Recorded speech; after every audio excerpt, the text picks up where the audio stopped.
What drives a man to plan the unthinkable? Is it the slow suffocation of debt, the kind that mounts with every losing hand at the card table, every desperate loan from friends who are beginning to look away? Or is it something harder to name, an obsession that burrows so deep it begins to feel like purpose, a fixation so complete that reason itself bends around it? On the evening of November 7th, 1974, a woman stumbled into a London pub drenched in blood. She cried out that she had just escaped a violent attack. She cried out that her husband was inside their home. And she cried out that something terrible had happened to their children's nanny. The man she accused was no ordinary suspect. He was Richard John Bingham, the 7th Earl of Lucan, an Eton-educated aristocrat, a professional gambler, a man his friends called lucky. But by that autumn, luck had long abandoned him. He was drowning in debt. He had lost custody of his children, and he was consumed by resentment toward his estranged wife. That night, a young nanny named Sandra Rivett met a tragic end in the basement of the Lucan family home. She was 29 years old and had worked for the family for just 10 weeks. By all accounts, she was never the intended target. Within hours, Lord Lucan had fled. He made phone calls, wrote letters proclaiming his innocence, and drove through the night to a friend's home in Sussex. Then, some time before dawn, he vanished completely. His abandoned car was found 3 days later in a coastal town. Inside were traces of blood and a second weapon matching the one used in the attack. Yet, despite one of the largest manhunts in British history, Lord Lucan was never seen again. The case of Lord Lucan is more than a tale of aristocratic scandal. It is a story about privilege and justice, about who gets to disappear and who is left to answer for the consequences. It is a story about a young woman whose life was cut short, whose memory was overshadowed by the notoriety of the man accused of ending it. And it is a story about questions that still have no answers. Questions that continue to haunt investigators, journalists, and one man in particular, the son Sandra Rivett never had the chance to raise. If you are drawn to the mysteries that history refuses to solve, to the secrets that powerful men carry to their graves, then you are in the right place. Subscribe now and stay with us, because this story is only just beginning. What we uncover next may change everything you thought you knew about the night Lord Lucan disappeared. Richard John Bingham was born on the 18th of December, 1934, into a world most people only read about. His family held one of the oldest titles in the British peerage. His great-great-grandfather had ordered the charge of the Light Brigade. His father served in Clement Attlee's Labour government, despite being a hereditary peer. This was old money, old power, and old expectation. When war came to Britain, the young Bingham was sent to America for safety. He spent 4 years living in luxury with wealthy family friends, far removed from the bombs falling on London. He returned in 1945 and soon entered Eton College, where he developed 2 traits that would define his adult life: an aristocratic sense of entitlement and a passion for gambling. After Eton came national service with the Coldstream Guards, stationed in West Germany. He was tall, handsome, and carried himself with the quiet confidence of a man who had never known hardship. When his military service ended, he took a position at a merchant bank in London. It was respectable work, the kind expected of a man of his standing, but it bored him. Then came the night that changed everything. In 1960, Bingham sat down at a chemin de fer table and walked away 48 hours later with £26,000, a sum worth several £100,000 in today's money.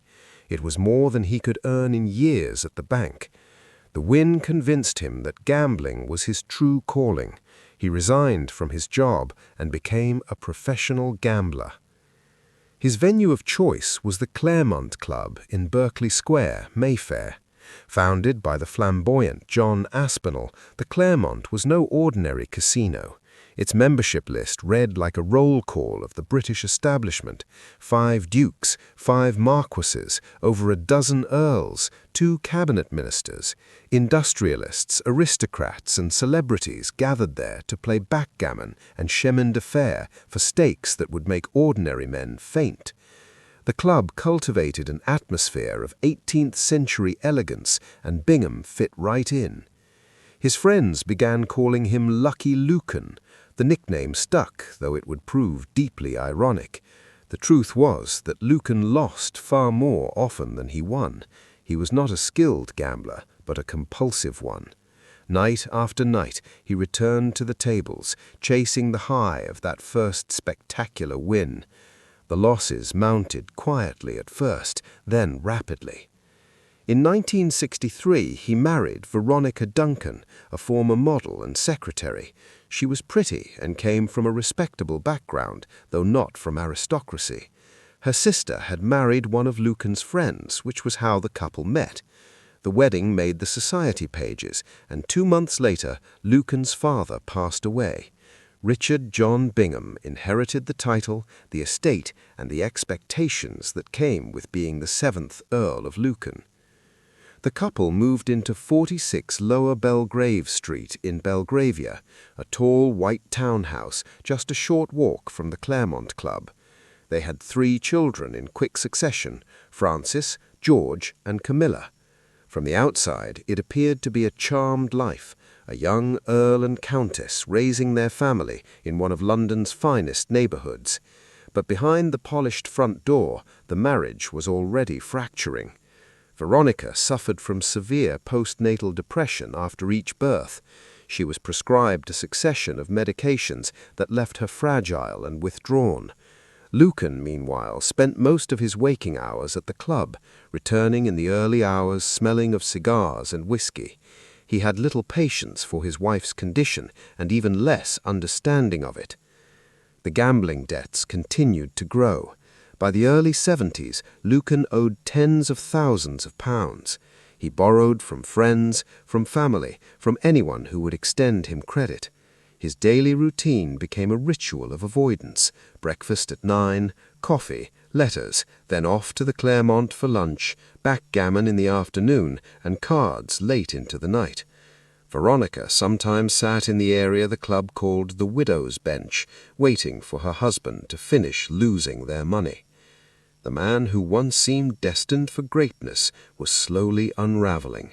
His charm remained, but those who knew him well noticed the strain. He drank more, he smoked constantly, and beneath the surface a darker fixation was taking hold. What began as marital discord would soon curdle into something far more troubling. By 1972, the Lucan marriage existed in name only. Veronica later described her husband as a man who spoke to her more before their wedding than he ever did after it. He once told her that the point of marriage was that you no longer had to talk to the person. Whatever affection had existed between them had long since evaporated. Lucan became convinced that his wife was mentally unstable. He attempted to have her committed to a psychiatric institution, presenting doctors with his own observations of her behavior. The attempt failed. Veronica was examined and found to be suffering from depression, not psychosis. She was prescribed medication and sent home, but Lucan refused to accept the diagnosis. The couple separated in January 1973. Lucan moved out of the family home and into a flat on Elizabeth Street, just around the corner. Conveniently, it was still within easy walking distance of the Claremont Club. Veronica remained at 46 Lower Belgrave Street with the 3 children. What followed was a custody battle of exceptional bitterness. Lucan was determined to prove that Veronica was unfit to raise their children. He hired private detectives to watch her movements and report on her behavior. He recorded their telephone conversations, hoping to capture evidence of instability. He gathered statements from nannies and household staff, looking for anything that might support his case. Initially, the court sided with Lucan. He won temporary custody on the grounds that Veronica's mental state made her an unsuitable mother. For a brief period, the children lived with him, but the victory was short-lived. At the full custody hearing, Veronica presented her own account. She spoke of Lucan's gambling addiction, his absences, his alleged physical aggression toward her. She suggested that any instability she displayed was the result of living with him, not an inherent flaw in her character. The judge believed her. In June 1973, Veronica was granted full custody of the children. Lucan was devastated. The legal fees alone had cost him an estimated £20,000, money he did not have. His financial position, already precarious, became desperate, and the house on Lower Belgrave Street, which might have been sold to clear his debts, now belonged to his estranged wife and children. Lucan's behavior grew increasingly erratic. He continued to spy on Veronica, sometimes parking outside the house for hours, watching the windows. He telephoned constantly, and the conversations often turned hostile. Friends noticed a change in him. The charming aristocrat was becoming bitter, obsessive, consumed by thoughts of his wife and what he perceived as the injustice of his situation. It was around this time that Lucan began speaking openly about his problems and about potential solutions. His friend Greville Howard later told police that Lucan had discussed how eliminating Veronica would solve everything. He could reclaim the house, he could have his children back, he could dispose of her in a way that would ensure she was never found, perhaps in the waters of the Solent. Howard dismissed it as drunken talk, the ramblings of a desperate man who did not mean what he said. Others heard similar comments. John Aspinall, the owner of the Claremont Club, would later speak cryptically about conversations with Lucan in the months before November 1974. The exact content of those discussions has never been fully disclosed, but the pattern was clear. Lucan had begun to view his wife not as a person, but as an obstacle. In the autumn of 1974, a new nanny arrived at Lower Belgrave Street. Her name was Sandra Rivett. She was 29 years old, recently separated from her husband and eager for a fresh start. She had sandy-colored hair and a slight build, not unlike Veronica Lucan in the dim light. She was kind to the children and reliable in her duties. She had no idea that she had walked into the middle of a disintegrating family and a husband's growing obsession. Sandra's regular night off was Thursday, but during the first week of November, she asked to swap her day off. Instead of Thursday, she would take Wednesday evening. It was a small change, the kind of scheduling adjustment that happens in any household. It would prove to be a fatal detail. Thursday, November 7th, 1974, began like any other evening at 46 Lower Belgrave Street. Veronica Lucan was at home with her 3 children. Sandra Rivett, the nanny, was also present, despite it usually being her night off. The schedule swap from earlier that week meant she was working instead. The children were settled upstairs. 10-year-old Frances was watching television in her bedroom. The 2 younger children, George and Camilla, were already asleep. Downstairs, Veronica sat in the living room. At around 9 o'clock, she asked Sandra to go down to the basement kitchen and make a cup of tea. Sandra agreed and made her way down the stairs. The basement was dark. The light bulb had been removed from its socket. She never came back up. Minutes passed. Veronica waited for her tea. When Sandra did not return, she grew concerned. She called out, but received no answer. Eventually, she decided to investigate. What happened next would become the subject of intense scrutiny for decades. Veronica descended the stairs into darkness. She called Sandra's name. There was no reply. As she reached the basement, she was suddenly attacked. A figure struck her over the head. She screamed and fought back, grappling with her assailant in the blackness. During the struggle, she reached up and grabbed at the man's face. She later told police that she recognized his voice immediately.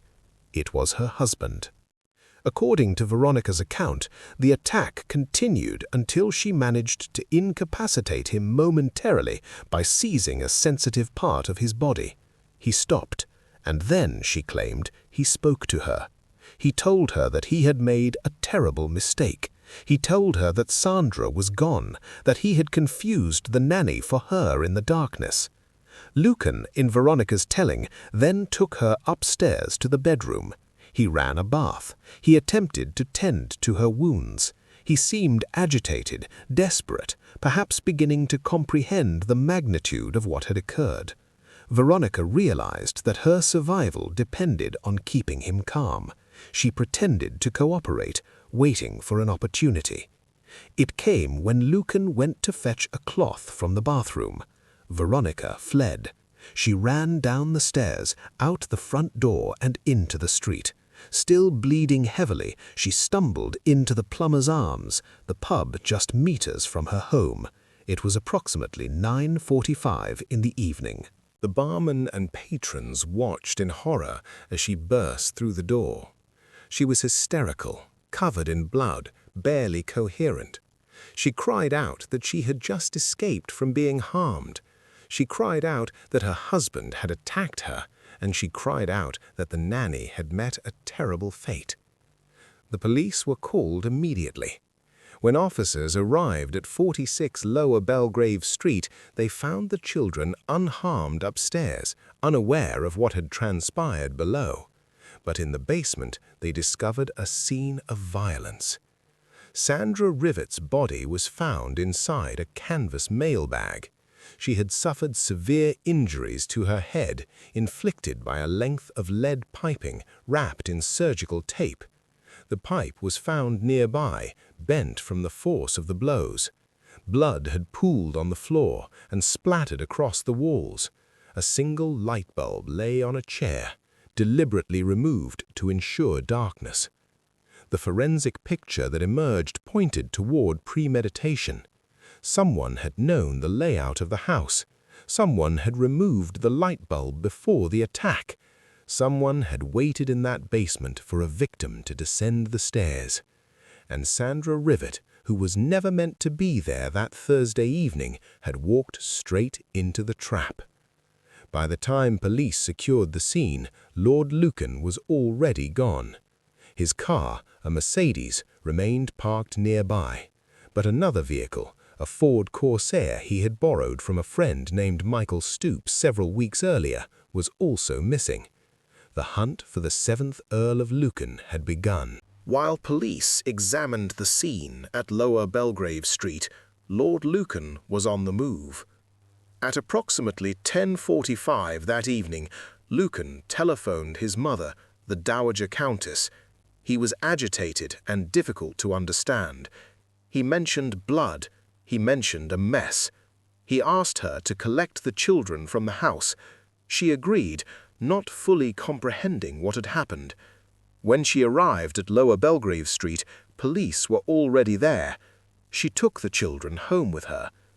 Lucan called again shortly after midnight to ask if the children were safe. Police were with his mother at that point and wanted to speak with him. He refused and hung up. Between those calls, Lucan had also attempted to reach his brother-in-law, Bill Shand Kide. There was no answer. He tried several times without success. Instead of staying in London, Lucan drove.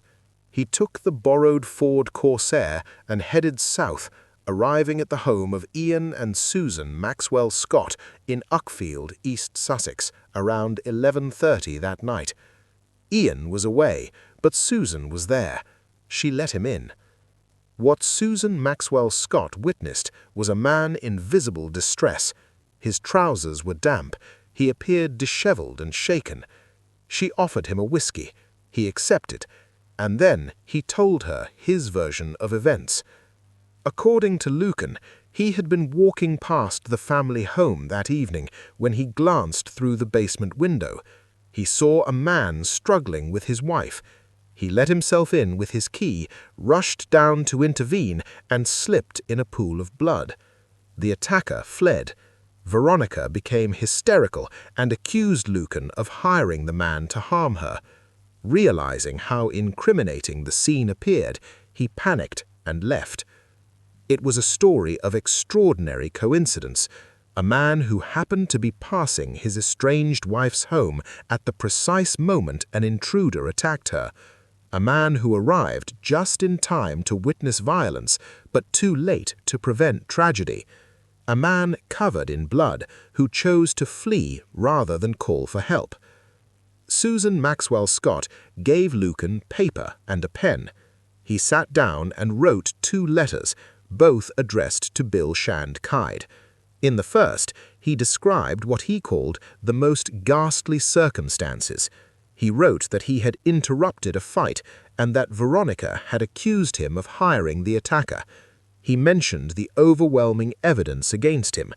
He wrote that he would lie low for a while. The second letter was more practical. It discussed his financial affairs, mentioned an upcoming auction at Christie's that might settle his bank overdrafts, and gave instructions regarding the children. He signed it, Lucky. Susan tried to convince him to stay until morning and speak with police. He refused. At around 1:15 in the morning, Lord Lucan left the Maxwell Scott residence. He told Susan he needed to get back. She never saw him again. Lucan also sent a letter to Michael Stoop, the friend who'd lent him the Ford Corsair. In it, he wrote that he had experienced a traumatic night of unbelievable coincidence. He asked Stoop to tell his children, if he ever encountered them, that their father cared for them deeply. It read like a farewell. 3 days later, on Sunday, November 10th, police located the Ford Corsair. It was parked on Norman Road, a quiet residential street in New Haven, a port town on the Sussex coast. Residents reported that the car had appeared sometime between 5 and 8 in the morning on November 8th. Inside the vehicle, investigators found bloodstains. Analysis revealed 2 blood types, one matching Sandra Rivett, the other matching Lady Lucan. Tangled hair was discovered in the interior. In the boot lay a second length of lead piping, wrapped in tape, virtually identical to the weapon found at the crime scene. And there was something else, something that remained hidden from the public for nearly 50 years. In 2022, details emerged from a Scotland Yard cold case review conducted in 2004. Officers had discovered that 3 cards were missing from a Cluedo board game recovered from the Lucan home. Those same 3 cards were found in the abandoned Ford Corsair: Colonel Mustard, the lead pipe, and the hole. The significance was chilling. Blood had been found on the stairs leading to the hallway at Lower Belgrave Street. Sandra Rivett had been attacked with a lead pipe, and Colonel Mustard in the game is a military man. Lucan had served in the Coldstream Guards. Whether the cards were a confession, a taunt, or planted by someone else remains unknown, but their presence suggested a level of premeditation that went beyond impulse. One other detail deepened the mystery. In 2022, a local councillor revealed that his late father-in-law had been a night watchman at New Haven Harbour. On the morning of November 8th, the watchman had recorded the sighting of an unlit boat leaving the harbour before sunrise. He reported it to police at the time. The page from his logbook was removed by investigators and never returned. No scheduled passenger ferries crossed to France that night, but private vessels came and went without official record. If Lucan had arranged transport, the trail ended at the water's edge. From that moment forward, the 7th Earl of Lucan was never seen again. With Lucan missing, authorities faced an unprecedented situation. A peer of the realm had been accused of a terrible act, but there was no defendant to arrest, no trial to conduct. The only legal avenue available was an inquest into Sandra Rivett's passing. The inquest opened on November 13, 1974, before the coroner for Inner West London, Dr. Gavin Thurston. It was adjourned several times as police continued their search for Lucan. The full hearing finally commenced on June 16, 1975, 7 months after that night in Belgravia. The courtroom was packed with reporters. The case had captivated the British public, combining aristocratic scandal, violent tragedy, and an unexplained disappearance into a story that seemed lifted from the pages of a crime novel. Lady Lucan took the stand. Under English law at the time, a wife was generally not permitted to testify against her husband in criminal proceedings. But an inquest operated under different rules. The coroner made an exception, and Veronica told her account in full. She described the attack in the basement. She described her husband's alleged confession. She described her escape to the Plumber's Arms. A statement from 10-year-old Frances Bingham was read to the court. She recalled seeing her father in the house that evening. Other witnesses followed. Susan Maxwell Scott, who recounted Lucan's visit to her home. Michael Stoop, who explained how Lucan had borrowed his car, and various police officers who described the crime scene and the forensic evidence. The pathologist Keith Simpson testified that Sandra Rivett had choked on her own blood after suffering severe head trauma. She had likely passed within minutes of the assault. Forensic experts presented their findings. Blood types matching both Sandra and Lady Lucan were found at the scene, in the Ford Corsair and on the envelopes containing Lucan's letters. Grey-blue woolen fibers were discovered in the car, in the basement, on the lead pipe, and on towels in the bathroom. Fibers that appeared to come from the attacker's clothing. The evidence was circumstantial but overwhelming. Lucan had borrowed a nondescript car weeks before the incident. He had inquired about his wife's evening routines. He had learned from his daughter that Thursday was normally the nanny's night off, though Sandra had swapped her schedule that particular week. The light bulb in the basement had been deliberately removed. A second weapon was found in the car he had been driving.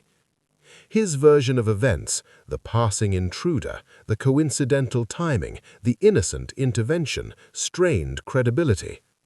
Investigators conducted experiments to determine whether someone could see into the basement from street level, as Lucan claimed.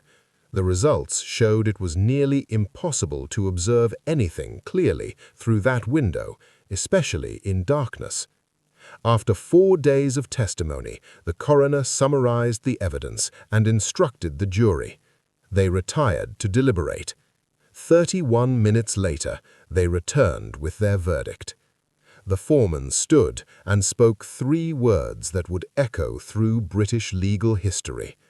Murder by Lord Lucan. It was an extraordinary moment.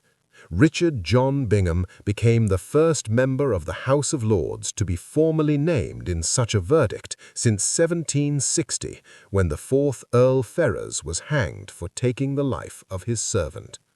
The coroner issued a warrant committing Lucan to trial at the Central Criminal Court. But there was no one to arrest. The warrant would never be executed. The case sent shockwaves through the legal establishment.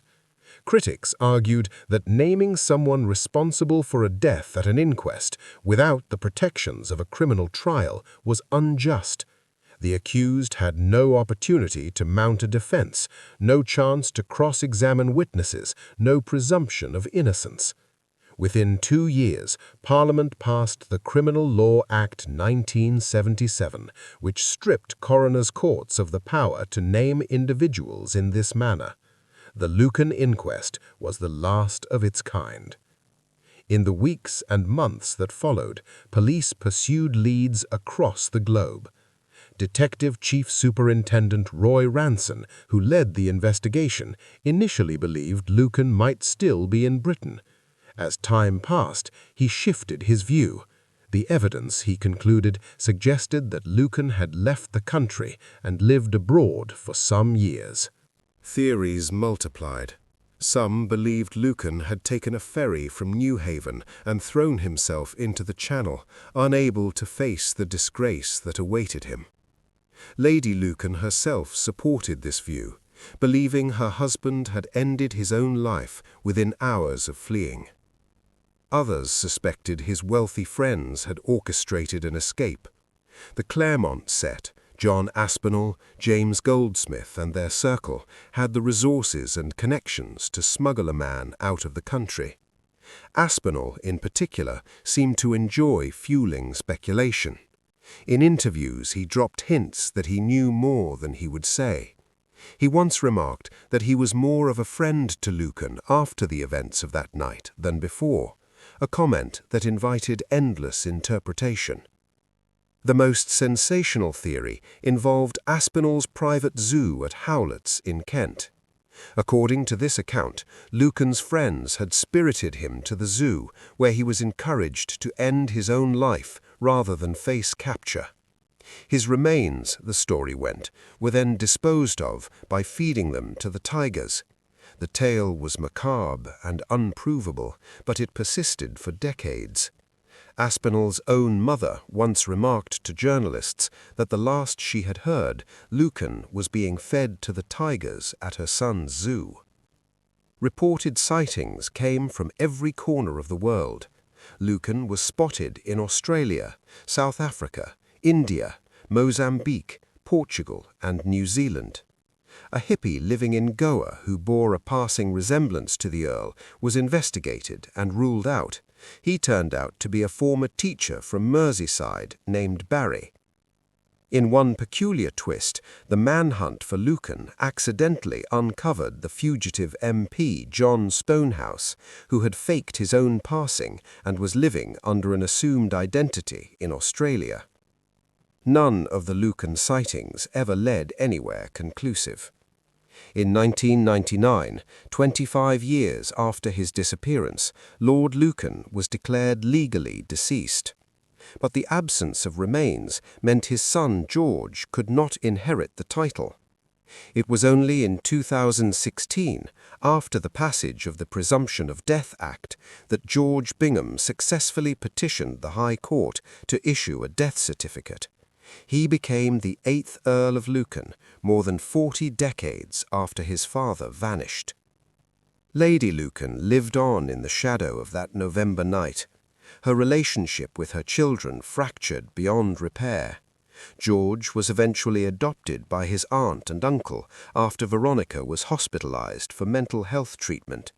Her daughters remained distant. She spent her final years in seclusion, rarely speaking publicly about the case. In 2017, just before her passing, Veronica gave a rare television interview. She remained adamant about what had happened in that basement. She had never wavered in her account. She carried the scars, both visible and invisible, until the end. And what of Sandra Rivett, the woman at the center of it all? For decades, she was remembered primarily as the nanny, a footnote in the larger story of the vanishing Earl. Her life before that night was rarely discussed. Her sons, one raised by her parents and another given up for adoption at birth, grew up in the shadow of her absence. So what drove Lord Lucan that night? Debt or obsession? Perhaps the answer is both. A man crushed by gambling losses and consumed by fixation on the wife he blamed for his ruin. 50 years have passed. The case file remains officially open. Theories continue to circulate that he ended his life in the Channel, that powerful friends helped him vanish, that he lived out his days under an assumed name on another continent. None have ever been proven. In 2024, a BBC documentary brought renewed attention to the mystery. At its center was Neil Bierman, a Hampshire builder who discovered at the age of 40 that Sandra Rivett was his birth mother. He had been given up for adoption as a baby and never knew her. For 17 years, he has pursued the truth about what happened to her and the man accused of taking her life. His mission is a reminder of what this case is really about. Not an aristocrat who disappeared, not a gambling club full of wealthy men with secrets, but a 29-year-old woman who went downstairs to make a cup of tea and never came back. Sandra Rivett deserves to be more than a footnote. She deserves justice. The question remains, will it ever come? If this story has gripped you, subscribe to the channel and turn on notifications. We explore history's most enduring mysteries, the cases that still demand answers. Share this with someone who needs to hear it, and leave a comment below. Do you believe Lord Lucan escaped, or did he meet his end that very night? The truth is still out there. Perhaps one day it will finally surface.